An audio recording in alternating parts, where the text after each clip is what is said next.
What is happening? Welcome to another episode of The Craft. My name is Nick Pollock on February 12th, and I'm so fortunate to have back this preseason guest, Eno Saris. What a shock this is. Eno, so good to see you. Yeah, it's a running bit that's just going to keep going with it. It's not a bit at all. You're a wonderful recurring guest. Oh my gosh. Yeah. We've had other people. We had Lance Brzezowski on here who was fantastic. Right. Might I add. And we have to make this an hour because Eno's getting one of his 2 haircuts. So we're looking forward to that. I don't know which one it's going to be. We're going to find out. The other haircut was the long, like Kenny G thing. So I don't think that I guess I could get extensions and come back. You could. Like, hey guys, you could. It's young Eno again. I have one guy that it's like a $28 haircut. I go there. His name is Aziz. We don't really say much. He sees me, smiles, puts the things on, and puts the whatever that thing is. And at the end of it, is it like the razor against the comb type of haircut? Oh yeah, it's the classic stuff. Comb, razor. Yeah, he sometimes uses a little bit, but he's got it down. And at the end, the best part, I don't tell him this, is he always shows the mirror and he goes, "Movie star." I love him. Aziz, you're the best. So you don't talk a lot? No. Oh gosh. He doesn't speak a lot of English as well. Mine is like my therapist. No. I just honestly meditate during it. It's so great. But that's not what we're going to do today, guys. Hey, we're here for NL and AL Central sleepers. If you listened to our last episode, that was the AL NL East. Now we've got the Central. Moving on to these 3 different sections of divisions. Terrible stuff. It's fine. Eno, we're going to start with the AL Central. You had your top 150 starting pitchers actually come out today, and tell people a little bit more about that, because I'm going to segue into one of these teams and one of these players, which you'll see in a moment. But yeah, tell us about your rankings that came out today. It's funny with these big products that my Big Stuff Plus piece last week, and then this one, you have a little bit of a sense of relief that you got it out, but there's actually a lot of stress day of, because of potential errors or somebody who's upset about something every time. It, or like, you're getting the feedback back, you're reading the comments, which you shouldn't, but you do. And so yeah, Drew Rasmussen fell between the cracks. I'm getting in there. You know that one of the difficult things is actually just getting all the pitchers in there.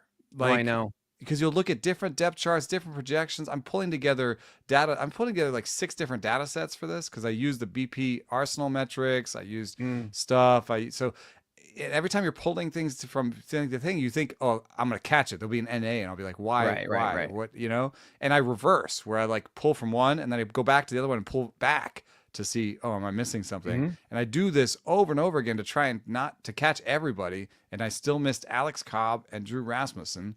Don't tell Alex Cobb. You don't have to text him that one. It's all right. You'll be fine. He'll still be cool with me, hopefully.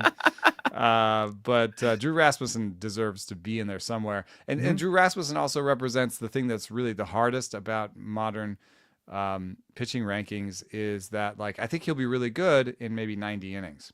Well, right. And that's a really hard thing to manage, to know where to put him. Well, now I have him next to Kumar Rocker, who I was like, I think he'll be really good to me. in 90 innings. Yeah. I should do things more like you have tiers.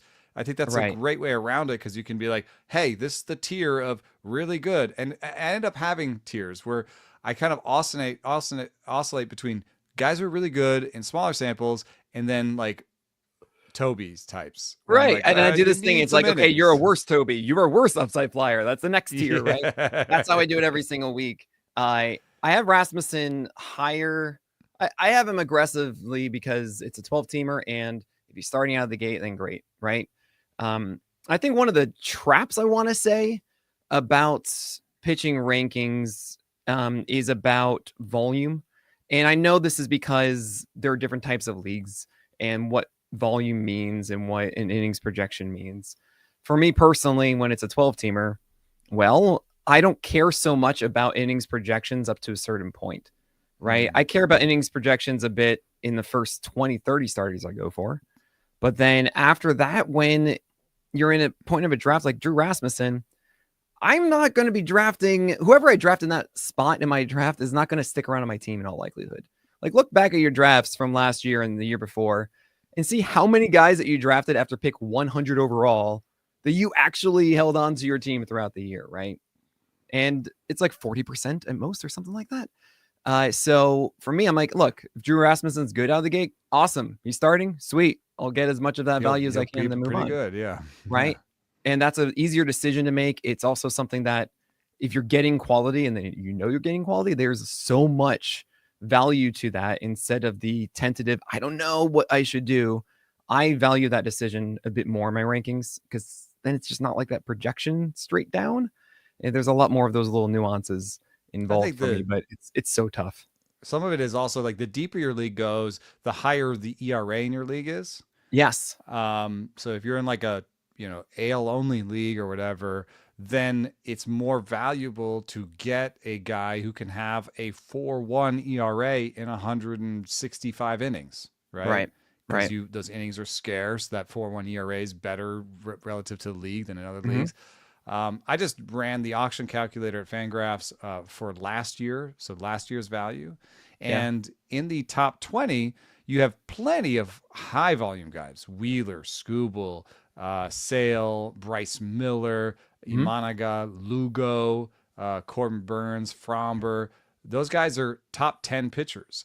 But if you look at the top 20, you have as many high volume guys as you have low volume guys. Paul Skeens is number 4 with 133 innings.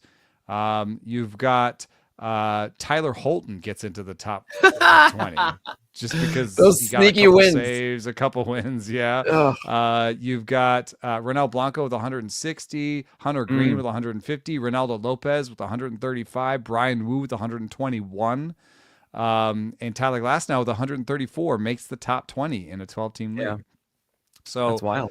When I ended up, near the top, I have a tier of mostly Dodgers, but also DeGrom, where I kind of left behind in the top 10, 12. I have everybody's predicted for like 160 innings or more. Right? Sure. And I want to give you somebody who is really good and I think will be healthy. And then from like 13, Fromber is the last guy where I'm like, okay, after this, it's going to get dicey. And it's Snell, DeGrom, Glasnow, Fried. Just in a row. Right. And then there's some other guys, and then Strider and Ohtani and Sasaki. So there's I call it the YOLO yo-yo. Where I kind of go in between. Oh, I love that. I go in between, wanting to go after that excellent stuff. And then also maybe having someone who maybe doesn't have the same upside, but is exciting and was going to give me warnings. Well, it wouldn't be a craft episode if we didn't tangent at all here. All I'm going to say is this. I'm finding it so difficult to discern between all of these hollies. And what that means is like, okay, you're going to go over 150 innings or so with good ratios, but not like a 30% K rate. And that's really it. Like you're going to be hovering around like 24, 25 or so. Half of those guys are good and half of them are bad. Like they're a coin flip. I don't know who, what, how, what, which ones are good, which ones are bad. I don't know. That's the hard part for me. Like and Tyron it's like, and Lugo were good last year, but well, fair enough. I guess I mean Lugo like, going to be good this year. Well, right, that's closer to 20%, and I feel also have like a lower floor of WHIP and ERA and everything. I mean, I'm just going to list off a lot of names here that I'm trying to like really piece together and figure out where I'm at with, like George Kirby, Max Fried, Garrett Cole. You have to the top, even Justin like Steele and Schwellenbach and Bybee and Webb and Valdez. Like, how do I distinguish between them? I don't know. Bryce Miller, Brian Wu, Aaron Nola, Luis Castillo. It's like a lot of these guys are very similar. I've actually found myself pushing down Nola and Castillo because I feel what they do in a 12-teamer isn't with the same ceiling as the other ones anymore. Like Castillo after that high ceiling group, I have them in the sort of low 20s. But then there's so many. I mean, right now in the way it is, this is not final, guys. I literally have Nola at 36 and Castillo at 37. I know I'm crazy. I know it sounds nuts, but there are just so many I have to fit in here. Where do I put Sonny Gray? Where do I put honestly, Robbie Ray, who's flirting again with a 30% strikeout rate. Yeah. And then there's Jared Jones, who I'm a big believer in this year. Or there's Bailey Ober. And we're going to get to that with your first team, the AL Central Twins. Your sleeper apparently is Bailey Ober, putting him at 60 or so in your top 150 rankings. What is it about Bailey Ober that you're against? Is it just the home runs? Yeah, I mean, I think it's a fact now. You know, All right. We've got 471 innings from Bailey Ober of a 1.4 home runs per nine. That's 75th percentile in a bad way. You know, the stuff metrics on him aren't great. He does command it really well. But I believe the stuff metrics to some extent, even though he has some really interesting characteristics for his release due to his height and everything, we now have arm slot in Stuff Plus. So there's no like, oh, his arm slot is different. I don't know. That's a feature in the model. He throws 91.7, and he might throw less hard next year because he threw 91.4 the year before. So he's kind of a 90 poo guy. And what happens at 90 poo is you give up homers. So I think it's excellent command, especially high in the zone. Good pitches, but not great pitches. And I think it's a high threes.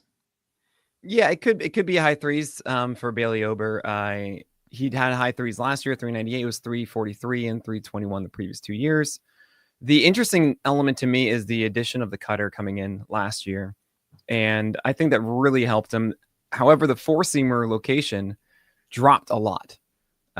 This used to be Bailey Ober Rizzi, as I would call him. If you guys remember, he was the zone with the four-seam and drop everything off it, right? Right, and so we're talking 75, 79% high location on that four-seamer for Ober in 22 and 23, 62% last year. Did you replace some of those with high cutters, I guess?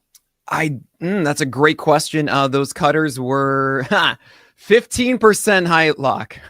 What? Oh, so he's using it more like a slider. Well, what's happening is that Ober pulled down his four-seamer a bit and a little too further than I would like him to. Maybe the cutter is actually impacting that a little bit. Cutter maybe had a 504 slugging last year, and the four-seam had a 506. Right. So what I see here is a guy with an elite changeup. That changeup good against both righties and lefties. I think he can continue to throw it against righties. That has had a lot of success against them. And especially like last year, it was a 28% swing strike rate and 24% usage with a 73% strike rate. That's just insane how good that is for a righty changeup. And Bailey Ober, you get that four-seamer up a little bit 30%. more. No, 24% usage against righties. I would push that up, honestly, because just that effective of a pitch for him.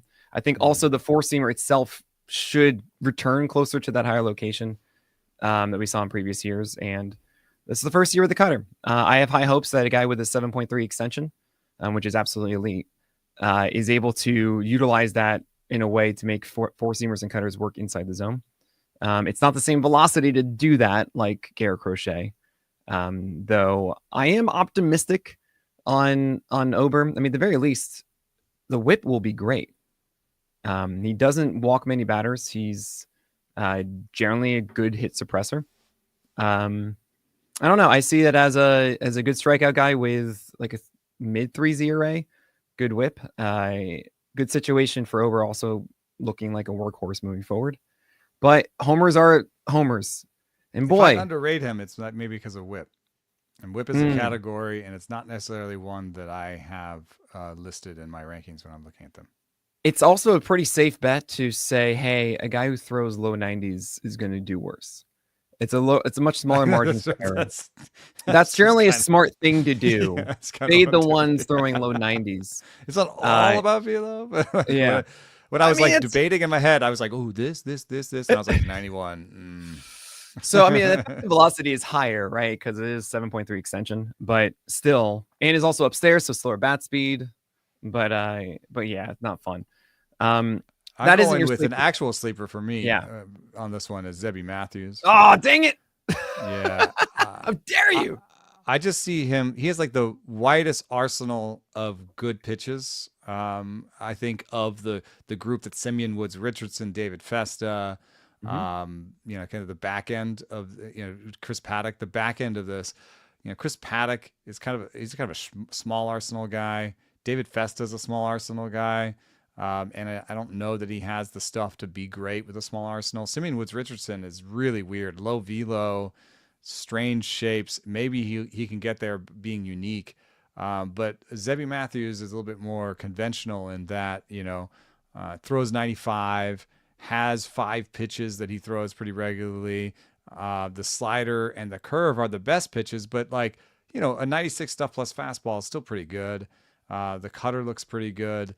And I think he can differentiate. We talked about this on the craft last year, that sometimes it seems like the cutter and slider morph together a little bit. Yeah. And he is a 3 breaking ball guy, which is a little bit scary sometimes, because I always think of Shane Green as like the guy who used to have 3 breaking balls, but did he have 3? It's like if you have 3 quarterbacks on your team, do you have any? So, yeah, right, you know, sometimes you get to a point where you have too many. But Max Scherzer is the king of having like 4 or 5 breaking balls and like having the touch to do each of them. Yeah. And that's actually been a real big part of why Max Scherzer had this career. So when I see a guy who I think can separate 3 different breaking balls and has a good enough fastball and has demonstrated good strikeout rates in the majors and minors, had a 3.78 Sierra last year. I know it's a bad ERA, but that was 37 innings. I think ERA is the worst thing you can look at. And the other worst thing you can look at is home run rate in 37 innings. So he did worse in the things that matter the least. You know? So yeah, I remember way back when Alex Fast did an article for FTN about just kind of stickiness of stats year to year, and it's just always stuck with me. The least sticky, the most the most fluid stat is home run rate. Yep. And home run fly ball. So seeing a that's second why Stuff Plus matters so much. In this revamp, we found that Stuff Plus actually predicts non-normal home run and BABIPs better. Oh, nice. Oh, that makes a lot of sense. Yeah. I remember talking about stuff being more about the contact, less than the whiffs. So if you're a stuffist, then you should have better contact allowed than those who don't. And what I liked when I saw Zebby Matthews initially was he seemed like a refined pitcher, someone with a good array of that fastball 95, as you mentioned, 16 inches of vert, nothing really special in extension or attack angle, but that's a good foundation and see what the other stuff is. Slider has a lot of whip potential, wasn't so consistent with it, tugged it a lot against right-handers last year for just a 61% strike rate, but it was a 25% swing strike rate. That's really cool. And the cutter has a 10-inch vertical difference than the slider. So I do think that's enough at the 3 mile per hour difference. It's 2 inches of horizontal. So I think that's a good distinction between them. You can use the cutter as your strike pitch, which you did about 70% strike rate last year. And then against lefties, you do see that changeup and curve show up a little bit. I mean, combined, it's about 20% usage. Not consistent pitches for him. Sub 50% strike, actually just 40% on the curve against lefties. And then that's for the changeup rather. And the curveball was about 6% strike rate, low swing strike, low called strike, which is kind of strange. Normally you just see a curveball at that usage be like, hey, it's 0-0, get me in the zone. And it wasn't that want effective. him to use that pitch more. And maybe it's a lack of feel that he is not doing it, you know? Yeah. If he's not getting called strikes on, it means he can't put it in the zone. And that's something I struggle with my son is like, you know, your curveball looks good and the movement is good, but you need to be able to throw like 6 out of 10 in the zone. And you're more at like 3 or 4 out of 10. And that can be useful when you're at 0-2, but like you need to have them swinging in order to get that to use. If you can put it in the zone, you can create swings by putting it in the zone. And that's so, but if Zebby can do that, the curve is the most different. You know, we're talking about the cutter and slider being kind of close to each other in velo and movement. The curve is very different from the rest of his package. And if he has an 80-mile-an-hour curveball he can put in the zone, now he starts getting called strikes. Now he starts getting swings when he wants them and swings and non-swings when he doesn't. You know what I mean? Like he starts playing. That's a really good call. So it's I 82 even, 81, 82, which is cool. I think you were mentioning that once you see curves over 80, that's like, that's what you should sliders really over 85. Those are the magic numbers. And his sliders 87 and his curves 82. And I think there's a lot of potential here with Zebby in the next step for this season if he gets an opportunity. 9 starts last year, and I really don't feel like that showcased him. I remember actually writing him as he came up. When I first saw him, I was like, this guy's great. 3 starts, not really strikeout heavy, but looked like a good pitcher, essentially. Just looked like he was working all his things. And all of a sudden, after that amazing 5-inning, 7 strikeout game, it was 900 runs, and it just kind of was not the same. The Twins didn't really let him go third time through, and I think that should change given the variety of his arsenal. So I like Zebby Matthews as well. I think it's a really good call, and I'm not going to add to it. I'm sorry. We got to do things. Just don't make it Chris Paddock, everyone. We're being too slow. We're being too slow, and that was my pick. So you know what? He's the only sleeper. I mean, I'm actually going to have Joe Ryan, I think, in my top 15, by the way. Like right around there. Home runs are weird, but he gets better every single year, and especially with his fastball. And I just feel like he's a low whip guy with a 3.5 ERA and a lead strikeout rate, and we'll go every 5 days. I'm like, okay. And also has a foundation for more. But yeah, just sleeper. There you go. Had him like around 150 innings, so that dinged him a little bit for me. It was a Terry strain that he's fully recovered from, and that's talking to Stephen Lyman. He's like, "This is totally fine." I'm like, "Okay, cool, thing's good." That sounds good to me. I strained that once.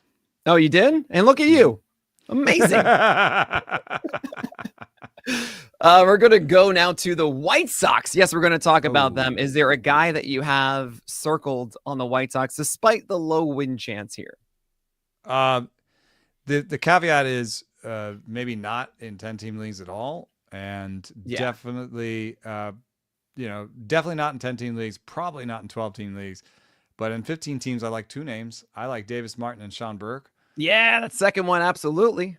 Davis Martin throws the Hayden Burnsong kick change. Has 2 good breaking balls. You know, it's a developing arsenal, and he's got every chance he wants in the world. He's going to stick in that rotation. I think Sean Burke will too.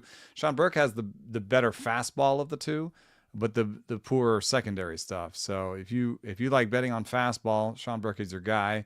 It's 95 with good shape, and maybe he can push the slider and curve, to be better than they have been so far. I mean, against righties, the slider for Sean Burke, 29% swing strike rate in that very small sample of 19 innings. That's pretty cool. Mm-hmm. So there's potential there. The curveball just needs a little bit more refinement. But Sean Burke's so cool. I don't know. It's just like all of a sudden a guy shows up like, oh, cool. I have a fastball that I can throw confidently and go upstairs with. I have the intent with it and it works there. That's great. Oh, cool. Here's a really good, filthy secondary as well that gets a ton of whiffs. Oh, and here's a curveball that maybe actually can turn into a reliable number 3. I was like, where did you come from? Almost like basically a 19 IVB on the 4-seam. Yeah. At 95. Like, that's pretty good. It's pretty fun. And also 7 feet of extension. Mm-hmm. And I wonder, the slider, like, well, I don't know why Stuff Plus doesn't love it. It's 87. It kind of has like a maybe power curvy movement. Like maybe it should have less movement. Maybe it should be more 0-0 or something. Well, I'll tell you this. PLV isn't the biggest fan of it either. A 497, which is really low for a slider. But the results, though, were really good. And maybe this is what I think about a lot these days is if you throw 95, 96 with extension, it really means that if you throw something else hard that looks like it, you're going to just do so much better. I think about it with Glasnow's slider, for example. Right? Freddie Peralta. I'm seeing some Freddie Peralta in this. Oh, that's a good call too. Like major extension, and he kind of fiddles with his breaking ball, and it's just basically better when it's harder. Right, and exactly right. You give them less time to adjust from it and to identify that this isn't the fastball. It's a huge deal.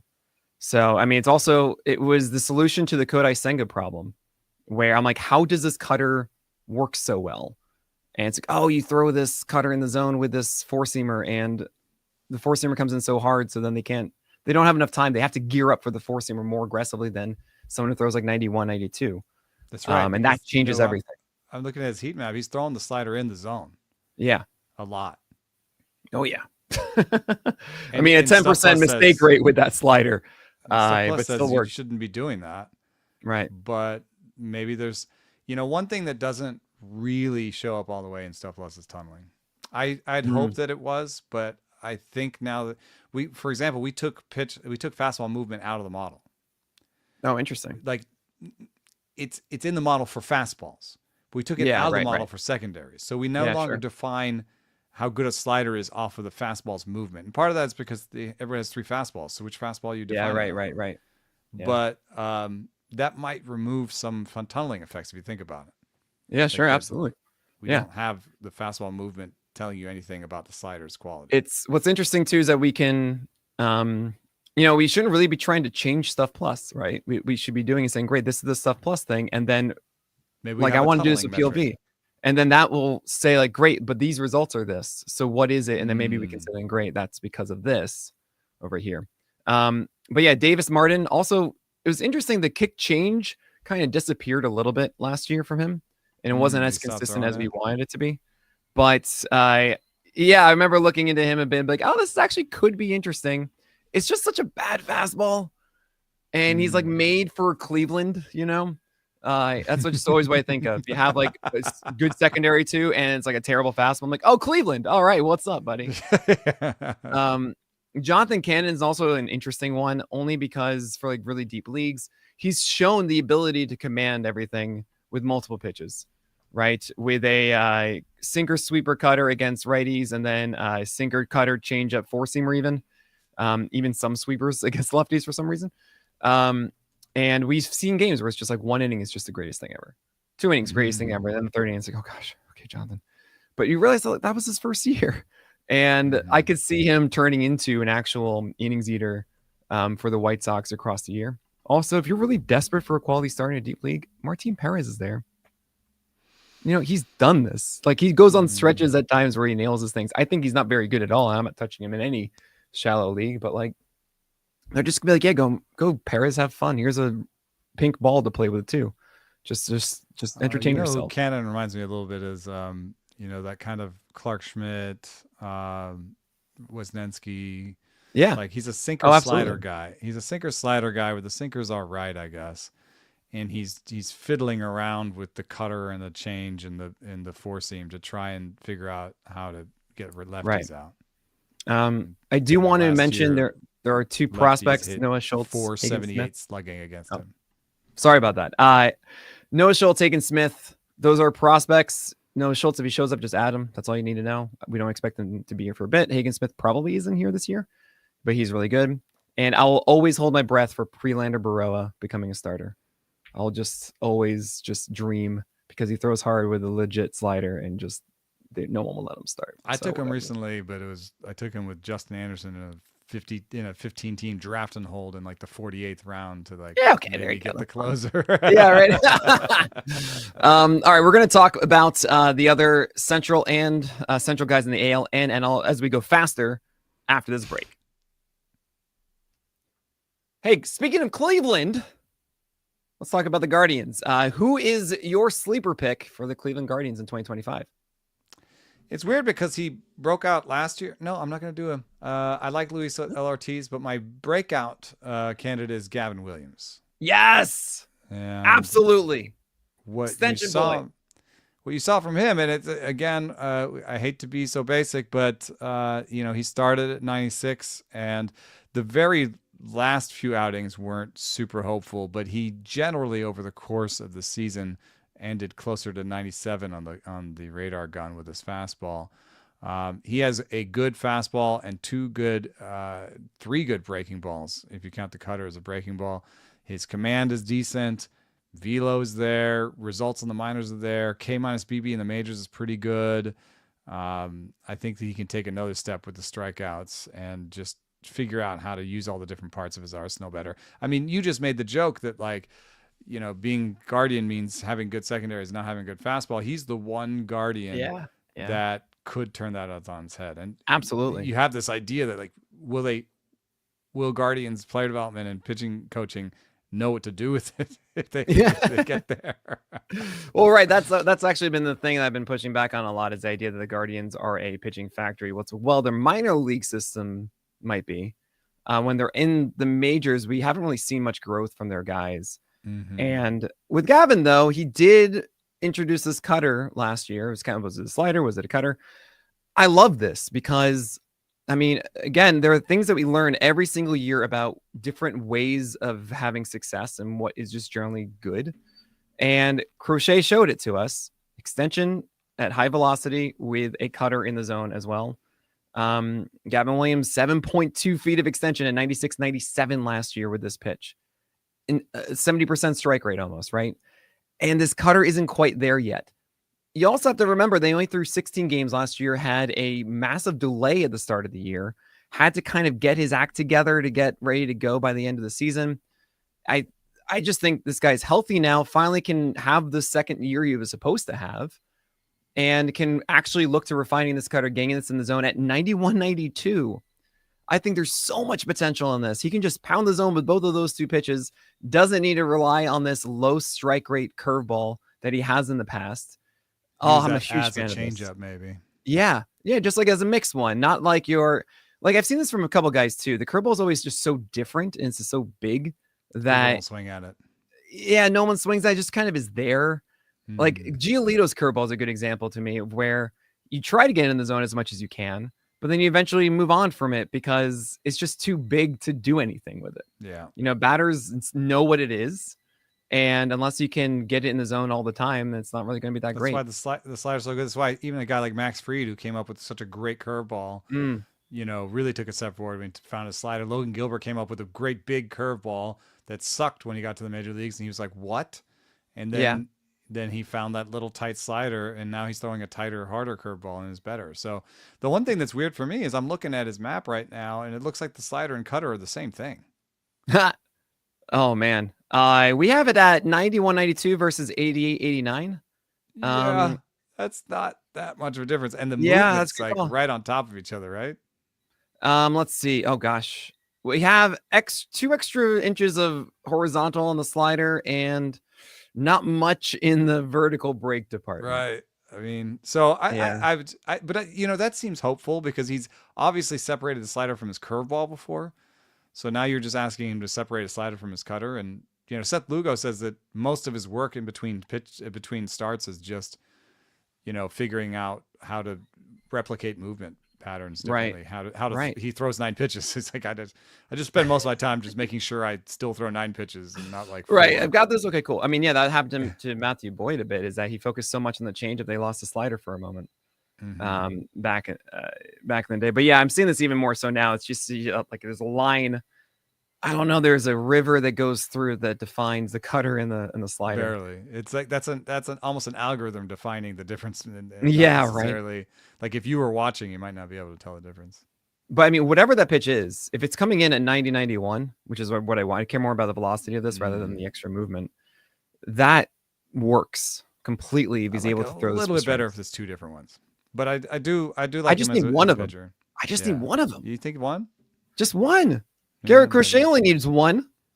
Yeah, well, Garrett Crochet started throwing some other pitches later in the season. The 2-seamer, but they kind of abandoned the slower slider that he had at the beginning of the year for that cutter after having that brief adversity for a couple starts, 3 starts after his first 3 generally amazing pitchers are better when they throw more pitches. I'm with you there. I'm just saying, look, give me one of them and I'm sold. Okay? Just one that's really good. I'm mostly sold. That's all I want. He's not costing that much. And I think he's in that place in drafts right now where he's a little bit like what you're talking about. Will he end up in the end of the season? I don't know. If he's good, yes. If he's not, no. And he's kind of in that little coin flippy kind of part of the rankings where you kind of want to just maybe get the guy with upside. And if he does figure it out, it could be pretty special. And Gavin Williams, I really think is that kind of guy.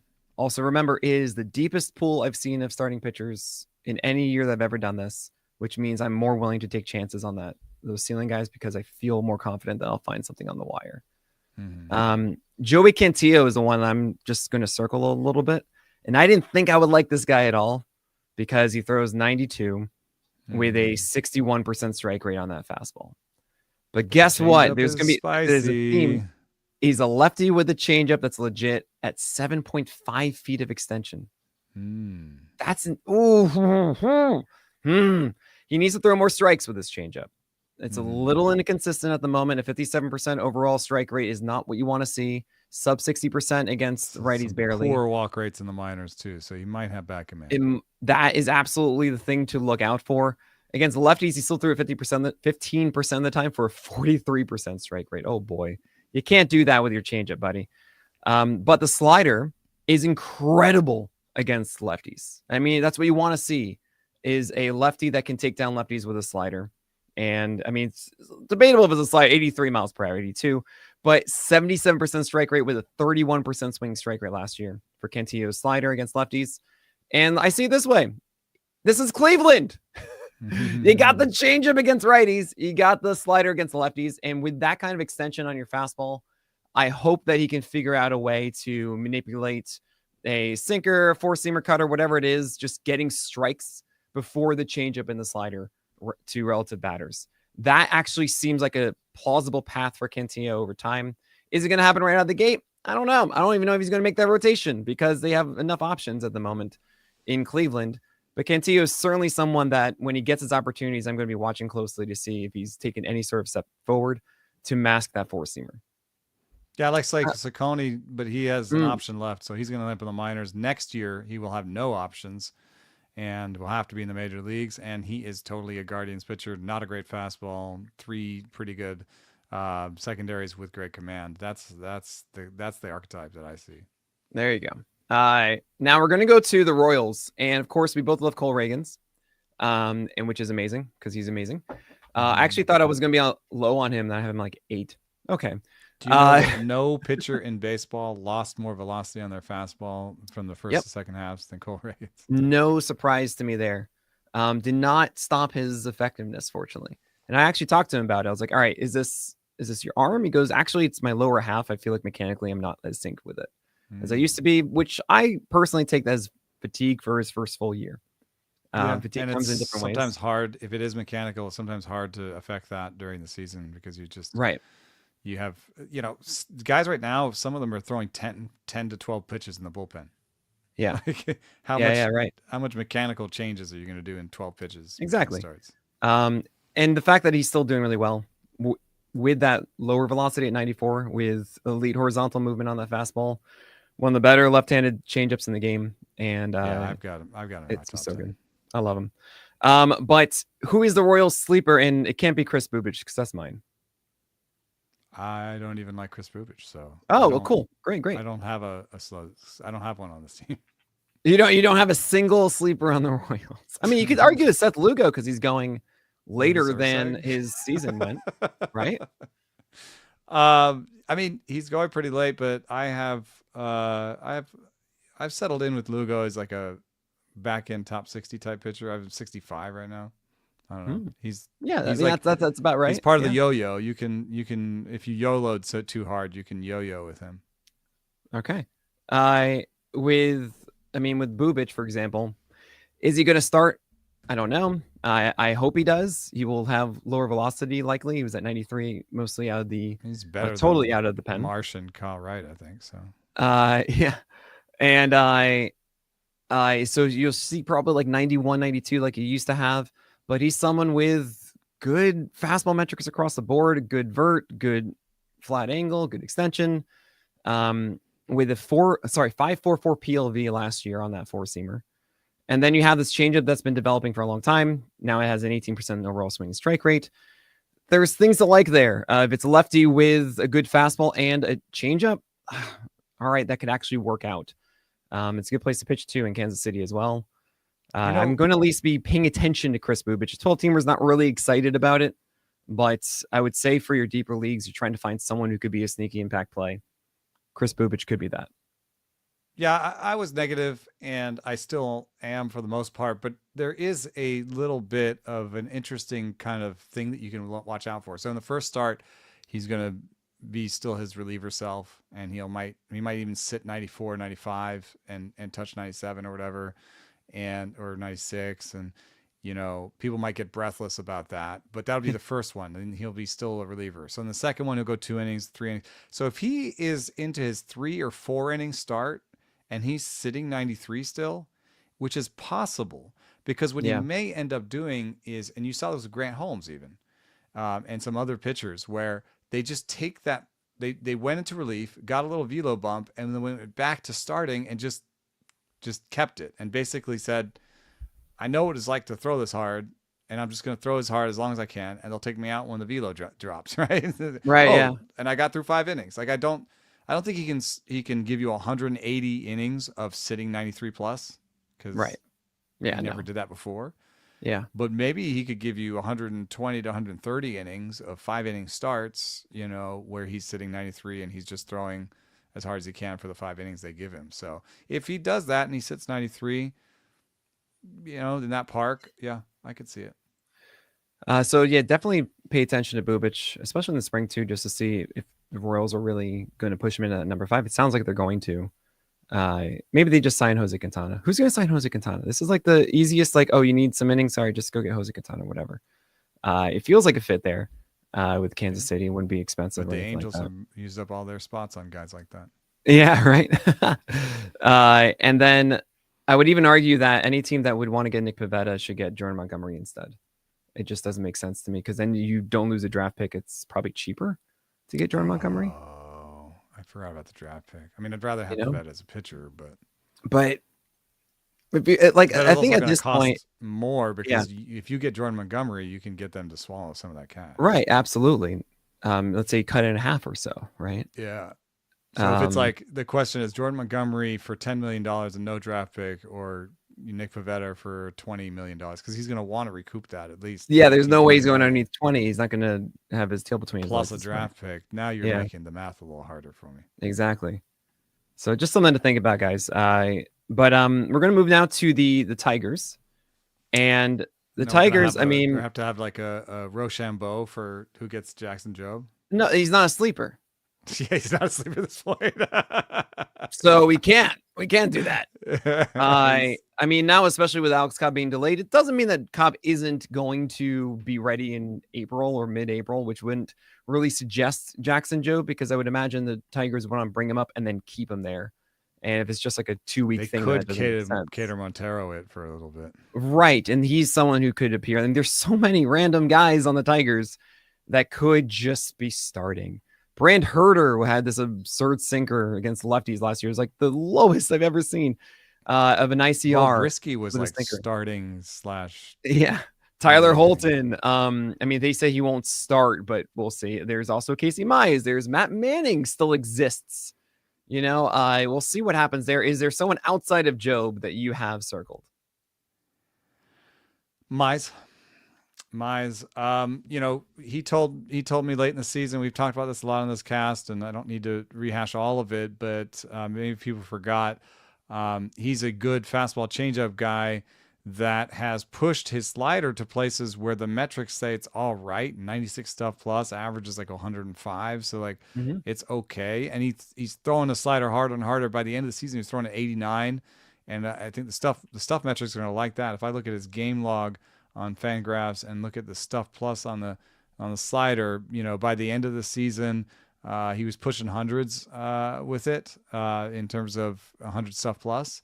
So the slider, if he just throws at 89, would give him 2 fastballs, a usable slider, and a good splitter, and maybe even a decent curveball. So the pieces are all there.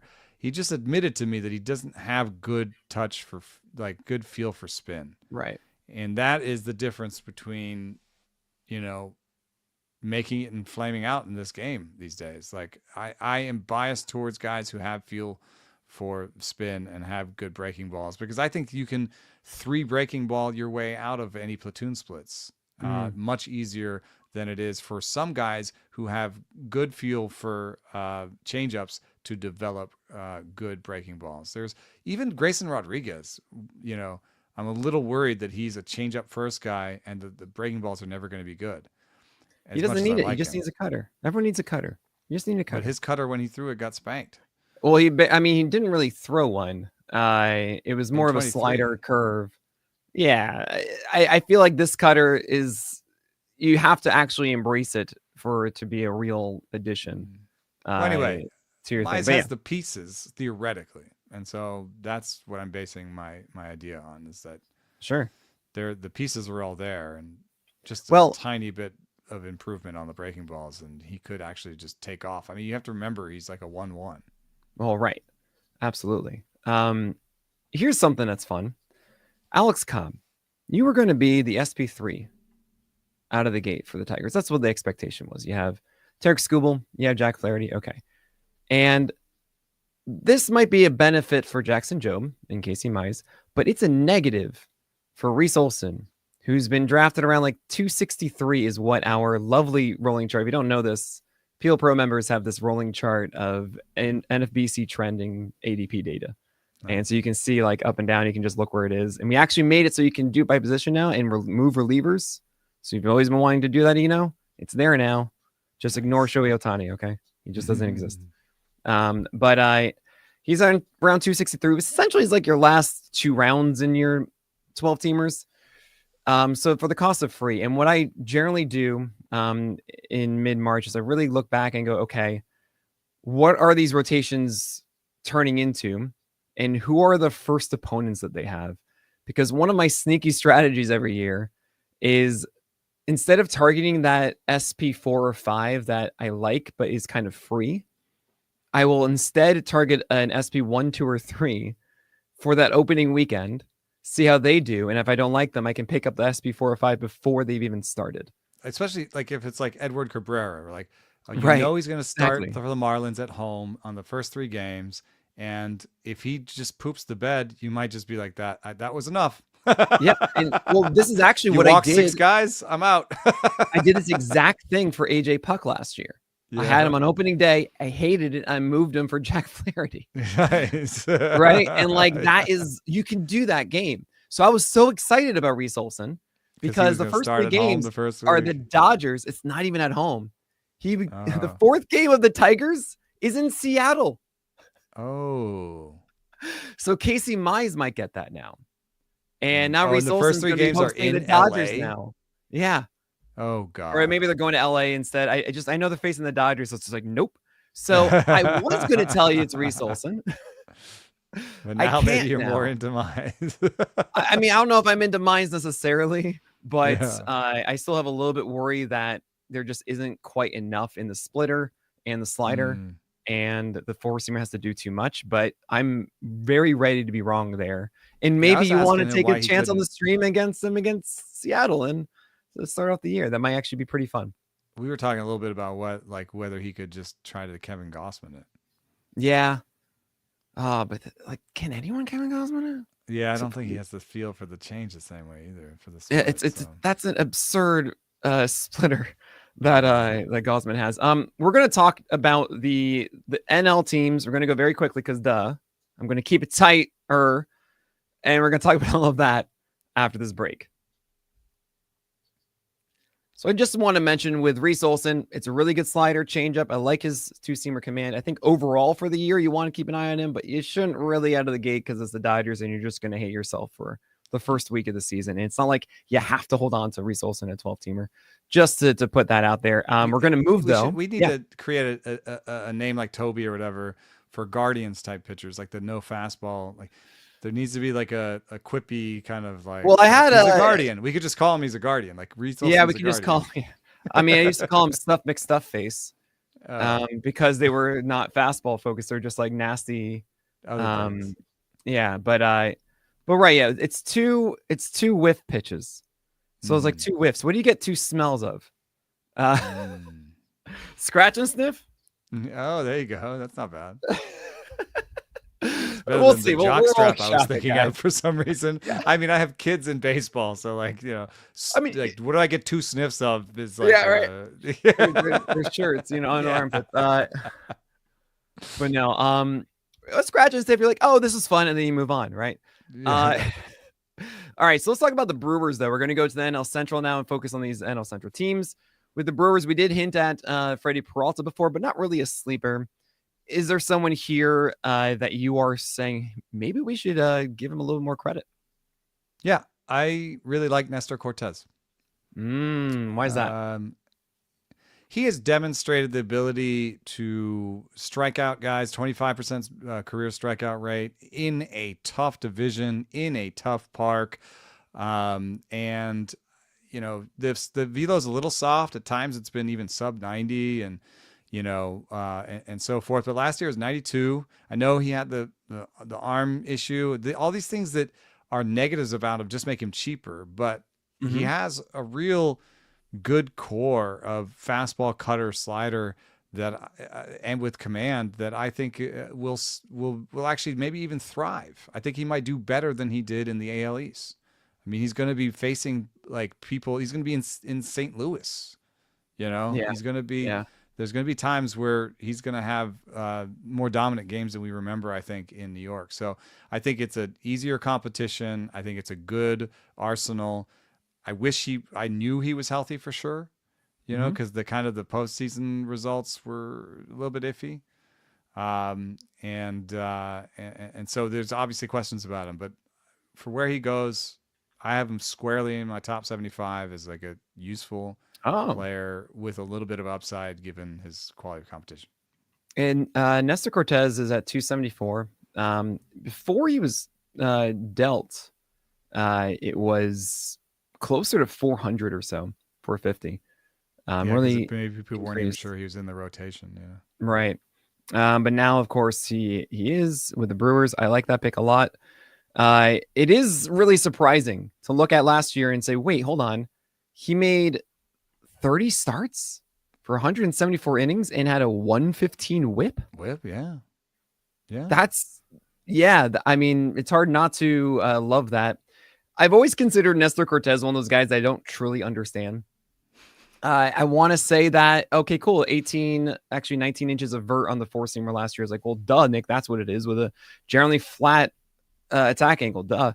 But then I use the Max Bay app, and based on his arm angle, it's like, no, this is actually like dead zone. I'm like, what? Yeah. What? How? What? He's kind of over the top-ish. And it's strange. So I wish I had a better answer. There is also a little exposure with the sweeper. I believe he has a big difference. His horizontal release point is so dramatically different when throwing a sweeper. It's 1.7 versus 0.8. And if you guys don't know, really, like, you see like a 10th spot difference or so. Like you see like 1.4 to 1.6, and 0.8 to 1.7 is just what? Everyone can pick this up, can't they? When it's going to be that sweeper. So it's just strange to me a little. And that anytime you guys are weird, I generally avoid. But I can't deny the fact that this is pretty much the cost of free. He's going to be in that Brewers rotation. They're going to need him to throw innings. Like, yeah, go ahead. This is your, I mean, honestly, this is like your Seth Lugo play of, he's going to get you innings. Like it that, should be fine. Like, it could work out in that favor. There are a lot of these guys that are going to get the opportunities, and they're teetering on that. Are they going to be more? Are they going to be worse? Are they going to just be boring? And they can't have that great season. If he's the fifth starter or even the fourth starter for them, he misses at the Yankees and starts the season off at home against the Royals, which I'll take. I was just going to look that up, so I appreciate you so much for that. That was my inner Nick Pollock right there. Yeah, that was so good. That was, that's like, you gotta think about where you're gonna be. What's it gonna be? What's the actual season gonna bring you? When it comes to the Brewers, obviously we've talked about like Jacob Misorowski at some point. What is he, the next Joe Boyle? What is this? He throws really hard and has a cutter that is walk rates. But he walks so many batters. Edward Cabrerian. Right. I am going to say the stupid thing right now. Maybe DL Hall has figured it out again. Okay. Maybe he's got to, he's going to get another chance at this. I'm not saying you should draft him. I'm just saying, remember that he exists. Sometimes guys go through things and they get, I see where I did this wrong. He's still young. I'd be interested to know what his spring velo was. I mean, at one point he was a 95 mile an hour, 96 mile an hour starter. Right. And then he became a 92 one. And I'm like, well, I'm out. Yeah. That was another one. It was AJ Puck and DL Hall I was in on. And I saw the first games and I just dropped them both. Yeah. And you have to be able to make those quick decisions with these late picks. Also, Tobias Myers deserves a little bit of credit. I think he's one of your pitch mix guys. Is this the year of the pitch mix? I'm fine with that, as long as it's not the year of the splitter. That's all There's some cool new metrics over at Baseball Prospectus that kind of look at how surprising you can be with your pitch types, how surprising you can be with your movement, and how much velocity spread you have. And Tobias Myers is really surprising with his pitch types. Like some of the surprise factor is like, do they look, it's tunneling, like do they look similar until the decision point? He also has a huge velocity spread. I just did something really stupid, which I don't even want to admit to the BP guys, but I just averaged all of their different ones. I don't know. Like, look, that's how CSW became a thing. All right, so like, and he's like top 50 in the average. Some guys who are similar to him are Jordan Montgomery, Grayson Rodriguez, and even Cole Reagans in terms of the spread they have in terms of how much they can surprise and velocity. So, and the one thing I'm so curious about is if he can harness that changeup. It's a beautiful looking changeup. It really is. And I feel like it would just, if he could just throw this for strikes and not a 46% strike rate. Wow. Stuff Plus is his best pitch. It's so good. And the thing is, he's young and he has this good arm action for it that would really just be deceptive against the four-seamer. And I don't know. I mean, yes, you're right. He's 26. He's not like 22 or so. I'm just thinking 11%. Yeah, like if that suggests that he could ramp that up a little bit. So I'm curious to see how that's utilized in the year ahead if it gets any more consistent for Tobias Myers. Moving on to the Cubs. Who you got for the Cubs? I like Ben Brown, but it's it might be going to the bullpen, and yeah, he probably needs a third pitch, and he was hurt, and he's not in the top 5. I think maybe Matt Boyd just counts as a sleeper at this point because that's mine. The models never really liked him, but when you have thrown 908 innings in the major leagues, the models mean a lot less. And if you look at him since 2019, he's consistently held a strikeout rate above 25%. And if he strikes out 24 to 25% of the batters he sees this year, he's going to have a mid-3s ERA. And another thing is it's really hard for righties to hit homers in Wrigley. Yeah. Just generally. That's his biggest weakness. And that's one of his biggest weaknesses. So, you could look at the projections and even say, whoa, what if his home run rates are, more like the 0.91 he showed last year and less like the, 1.5s he used to show. Right. And so if Wrigley helps him out that way, it could be a really good season for him. I don't know how many innings he can put together. Yeah, sure. With Boyd, very quickly, how does he have a 0.91 in Cleveland? I don't know. It's because lefties were the ones benefiting from it. That's right. Of course, when righties, not as much in Cleveland for their home run, like Josh Naylor and everything barrage like that. Last year. Yeah. But Matthew Boyd loved that one. His worst thing is a fastball upstairs. He throws it upstairs, and it's not really like a good pitch. Yeah. Like 92. And he just throws it upstairs anyway. Which is why you have there are whiffs up there, even for bad pitches. Well, it's because he's really out of this changeup and now has a slider back. And what do you know? He's going from Cleveland, where he was a Guardian. So I think it really is a good fit for him inside of Wrigley. That should suppress that home run rate. I'm going to go a little bit deeper. And yes, there's Caleb Killian, who I could see doing things. I don't think he's going to start out of the gate because they probably want to see him healthier for a little bit longer in AAA, but maybe not. We saw him look really good in spring last year before injury, and then he came up and had a wide variety of velocity readings on his fastballs, which was so strange. It was like from like 91 to 97 on like alternate pitches. It would go back and forth. It was so weird. And I think there's a really nice cutter in there too for Caleb Killian. If he gets a starting gig, I'm very curious about bands, this. Dude. I told you. Look at this. 90 to 98. Yeah. 2 games last year. I did it wrong. Yeah. It's so weird. And I asked Ty, I was like, all right, what's up here? He goes, yeah, he's just throwing fastballs. I'm like, what? It's not like a sinker though off of it, or no? I'm like, what? How is he acting like Tom Glavine or something? Like, jeez. It's very odd. I'm going to be looking out for that a ton in the spring for Caleb Killian. That's one of those ones where don't listen to what they say when they report he touched something. That's not going to be as valuable as what he sat. That's the worst word of this spring. Hit and touched. It's about sit, guys. Sitting. It's really useless. That's the one. I mean, if they touch something they've never touched before, I guess. Or if they touch something, sometimes they'll even breathlessly be, he touched 96, and you're like, yo, he sat 95 last year. That is not good. Right. That's a really good point, though. But like, if he touches something he's never touched before, then like, okay, that does suggest that there's a higher foundation. But the real sneaky one is Cody Petite. Okay, wow, because they don't have much depth. They just lost Javier Assad. It's Ben Brown, and if he doesn't have that third pitch, really, it should be a cutter. I know everyone needs to learn a cutter, but seriously, it's like the most effective strike pitch, save for learning a brand new slider. You don't really need to do too much to manipulate the ball from a four-seamer. If he doesn't have that, Ben Brown, should be in the pen. So Jordan Wicks exists, and maybe that becomes a thing again. I don't have too much faith in it. They're guys in the wings and for prospects. It's really just Caleb Killian at this point. Cade Horton's still recovering, and they have a couple others, but that's it.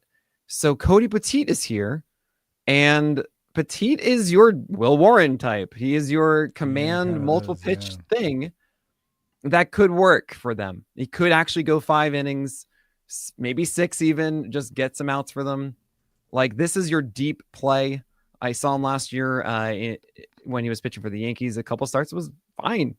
He was able to. He has enough talent here to make this work. It's not sexy, but your deeper leagues, you could find some innings from Cody Petite. I'll take Wicks of their group, but I just think he has a wide mix, and I think he has enough breaking ball and changeup. So if I had to pick one of them, it's Wicks. But one thing that seems worth conversation, and maybe one we can have with Lance on, although maybe he can't be fully honest about it, is what the state of Cubs pitching development is. I mean, they have some wins with Steele and some free agent acquisitions that seem pretty good, but they're like Assad, Wicks, Brown, Killian, even Alzolay, collection of arms that have come up within the organization leave me a little bit cold. Well, I mean, they just added Tyler Zombro. So I imagine there's going to be a big shift in that a bit. Suggests that maybe they think internally they could be doing better. Yeah. I also get a sense that like, save maybe for Tyone and maybe now also Matthew Boyd coming in, doesn't really seem like the most analytical focused staff, right? Like the conversations between them, not as much, right? Than like other teams that are all like comparing, like the Mariners, they're all kind of comparing back and forth and sharing notes. Didn't really feel like that, at least from out here. And I would imagine actually you have the addition of Boyd, you have the addition of Zombro with Tyone, who we both know is very much in that mindset. That could be underrated. I mean, like, people think that Tommy Pham is divisive, but what he does is he gets in among the hitters and starts talking like, what does your prep work look like? Yeah, what right. Doing? Are you at the top of your game? He can actually be good for a staff in terms of having those conversations. Speed run here. Yeah. Pirates. How many teams we got left? 3 Pirates. What do you got? Pirates. I love their pitching prospects, and it's not just Bubba Chandler. I like Thomas Harrington a lot. Sure, I think Braxton Ashcraft has a chance. And I like them all better than Johan Oviedo. Oviedo's so weird, man. He's finally back at least. I guess, but like Falter and Oviedo, I think are going to lose their jobs over the course of the season. To younger, more exciting guys coming up. I found that Harrington for you dynasty types is attainable and easier to get than Chandler or Ashcraft, and it has every bit of the minor league stuff plus numbers that we like. And among the big guys are all I think appropriately priced, although. Jared Jones, I just want him to throw the curve and change more, not because they'll be better for his stuff, but because he gets predictable. And he does. We did a show with Trevor May where we looked at the scouting reports and we were like, how would you face Jared Jones? And I was like, I'd look for this and this. And Trevor was like, I'd look for this. And then Cody Bellinger did that. Basically, he used to throw high fastballs on 2 strike counts. Right. And Cody Bellinger looked for a high fastball on a 2-strike count and pounded it for a homer. Right. So if you're fastball slider, you get predictable. I just want him to throw the curve and change more just to be less predictable. Right. With Oviedo, slider's amazing. What else is there? And that's the big question we're going to see. He is an extension guy, and so he does have that at least. But we're waiting to see that one. I am excited about Chandler. I think that Chandler is he could be actually the best starter to target in draft of prospect starters more than Jackson Jobe. There's an argument to be made if there's any sort of question about it, if there's still some kind of fighting going on for the positions in Detroit, because as you mentioned, Falter and Oviedo are the ones in the way, and they're, the other ones are Carson Fulmer and Joey Wentz. What? So he seems like he has a much clearer path to entering that rotation, and feels like a more polished. He's a very polished pitcher, essentially, Bubba Chandler. One interesting thing is that even though both of them had really high stuff plus in the minors, there's something strange that happens when you look at Jackson Jobe's player page. You would expect him to strike more guys out. Right. There is a weird lack of strikeouts in his minor 6 feet of extension. Bubba Chandler does not have that problem. He has 30+% strikeout rates. Yeah, right. He's a command guy too, which I really like. He's just very much put this here, put there, put there, It's not Mitch Keller. It's not a sleeper for me.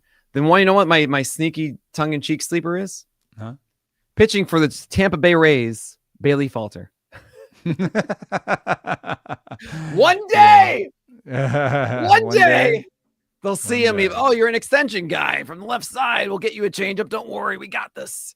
I'm just telling you, it's gonna be a pet project for them at some point. The Reds.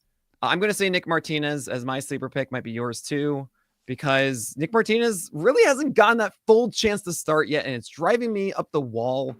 I've been pounding the table for this since he was a Padre. And then last year they're like, we're drafting, we're going to sign him as a starter. And then they went and got Montes, and they're like, what? Now he's not starting anymore? Like, it was so frustrating. And then he finally got it and soared. His changeup is legitimate. It's really about maneuvering the rest of his arsenal, wide mix. Oh, you know who he is? Martinez. He's like a Michael Wacha. Oh, yes, absolutely. With better vert on his four-seamer that he saves for 2 strike counts, which is kind of cool. I think generally better secondaries around the changeup, but Wacha's changeup is still like, it's why he's a major leaguer, Yeah, it's interesting. It's, you see other players like this. It's like a reverse Lugo, where like Lugo's best pitch is a slider and his curveball, and he's put like 8 pitches around it. Right. Martinez's best pitch is his changeup, and he's put like 8 pitches around it. Yeah. But but I think we saw him embrace it more. I got to chat with him, and it seemed like he was saving it too much. His idea was like, well, I need to get to that. I can't just like throw it. I'm like, no, you can just throw it at them. Just do that. It's so good. And I hope that we do see that for Nick Martinez. Is there someone else on the Reds that you're keying in on? Well, Nick Lodolo is going in the mid 200s. I see a guy who has 2 good fastballs, a really good curveball, and an average changeup, as a lefty who has inconsistent command, but it doesn't show up in the walk rates at least. So, maybe somebody who has a 1.3, 1.4 home runs per 9. But I think he'll have a very nice strikeout rate. And if he's healthy, we could see the best season out of him yet. So I'm looking a little bit at 2022 when he had 103 innings, Lodolo did, with a 3.66 ERA. And I'm saying, what if he did that for 150 innings? Right. I think that's all possible for him. And it may be one of those things that are like functionally how functional his roster is pretty easy too. Is like, is he healthy? Yeah. If he's not, if he's not, I wouldn't recommend waiting around for him, because it does seem like when he gets injured, it takes long, and you're just like, what's the update? Oh, and he broke something else while he was out, or right? What I mean? It's also a rhythm thing for a guy that's a sidewinder, like a slinging lefty, right? You generally want to get into a rhythm and feel good and get in a routine that you're constantly hitting. Look at Sean Manaea even. Changed his arm angle and was comfortable with it, and then wasn't interrupted, right? So I would be a little hesitant if there was injury, just like you're saying. Like, okay, how long is he going to take to get back? And also, is he going to be good when we do see him again? But I love this because, there are a few guys with his kind of strikeout potential later on in drafts, and he just has not had the clear path to routine that a lot of other guys have had. So there's some fun there, absolutely. Last team, oh boy, best for last. We got the Cardinals. I'll start here with Andre Payante. Turn the oof meter up. Oof. Yeah, Andre Payante, I think, is actually sneaky. You want to know my favorite stat about Andre? His four-seamer has more vertical drop than his sinker. Yeah. Because it's really a cutter, and they call it a four-seamer. But it's good. It's hard to hit, especially with lefties. It works well off his slider against righties. He's kind of like one of those discount before striking out guys, Drew Rasmussen, right? Of like cutter, slider, sinker, actually puts a sinker in a good spot against right-handers. Like 4 miles an hour slower. And yeah, a little bit slower. I mean, it's not maybe like 90, half the strikeouts almost. Well, I said pre strikeout Drew Rasmussen. Okay. But right, that's again a guy who hasn't really had a lot of innings in the majors so far. Finally got some runway last year, but maybe there's something else there too. And that foundation of having a cutter that's hard to hit that you can throw strikes with a sinker you can place the right-handers, and a high PLV slider does outline at least effective innings throughout the year, given regular starts, which, let's be honest, the Cardinals are going to do. I'm going to guess that you're going to turn to a prospect here. Yeah. I am going to turn to a prospect, and I don't think it's going to be Quinn Matthews. I saw a lot of him around here. It's kind of like a traditional kind of Cardinals, like kind of whitish arsenal with command, and I don't think it necessarily has the stuff. The nice thing is he has innings like nobody's had innings. I mean, he threw so many. He threw 135 pitches in one game at Stanford, and it became part of the national parlance. So, you know, I do think he has durability, he has command, and he has a wide arsenal. But I just do not believe those 30% strikeout rates in the minors. And when he got to AAA, it went down to 28, and he really struggled.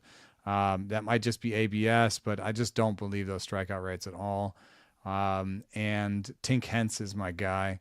Yeah, I think he took a real step forward last year. And if I believe one of theirs 30% strikeout, it's weird because Tink Hence did not have 30% strikeout rates all the way through the minors. And so, you know, a projection system would project him for fewer strikeouts than Quinn, but I would take Tink Hence's strikeout rate over Quinn Matthews in the major league. Yeah. Watching him on video, Tink Hence just looks so fun. When he gets that changeup working down properly, and it might be one of those cases of the shag rug where it's a young man's floor. Like, he's going to have volatility when it shows up, and it's going to be very frustrating because you guys see it and you go, oh man, I'm such a Tink Hence fan. But then it's like, well, the next game you went 5 or 4 innings with 4 earned runs and 3 walks, and you're like, okay, do I hold on to this? Do I not? You're trying to figure that out. But he's certainly a fun pitcher, especially when he's on. Love that pick. But that does the Central. All right. I tried to make it tight by the end. Okay. We could obviously. I just also generally don't trust Cardinals pitching development yet. I'm with you. Yeah. They're working on it. I mean, didn't they actively make Eric Fedde worse last year? Yeah. They told him to do things that made him worse. They throw more 4-seamers that were just bad. They're like, maybe he has one of the worst 4-seamers in the game. Yes, but hey, Sonny Gray's working out there, so all right, that works. Okay, Sonny Gray's his own man, dude. Yeah, that's very true. But anyway, thank you so much for joining me on this episode. Very nice of you to be the guest this week, and we're gonna do the West divisions next week. I will also have my top 400 out by next week. So what we'll do is we'll do that next podcast with sleepers, and we'll have break down our rankings. Yeah, we'll do it absolutely. Boom. But that is it for today. On behalf of In-Jest, my name is Nick Pollock, and we'll talk about the craft again next week.